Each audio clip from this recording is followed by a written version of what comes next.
Mit navn er Thomas. Jeg er arkitekt og er fra den tegnestudie, der hedder Willem Lauritsen Arkitekt.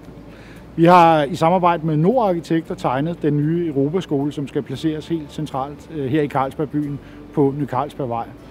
Hvis vi skal kigge lidt på facadeudtrykket og materialiteten i facaderne i øvrigt, jamen så har vi selvfølgelig også studeret vores umiddelbare naboer her, hvor skolen skal ligge. Det betyder, at vi blandt andet bruger en rødlig tegl, et materiale, som jo tror jeg, de fleste vil pege på som noget af det, der kendetegner Carlsbergbyen rigtig meget. Når vi designer bygningens facader, så er det meget vigtigt for os, at vi dels tager hensyn til og på en eller anden måde også spejler den kontekst, vi tegner bygningen i, altså de nabobygninger, vi har lige ved siden af.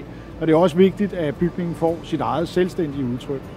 Hvis vi for eksempel kigger på bygningen bag ved mig, den kendte lagerkælder med guldknapperne, som mange sikkert vil huske herude fra Carlsbergbyen, jamen så har vi jo ladet os inspirere af guldknapperne og brugt guldpaneler i den nye facade, men i sit eget selvstændige udtryk.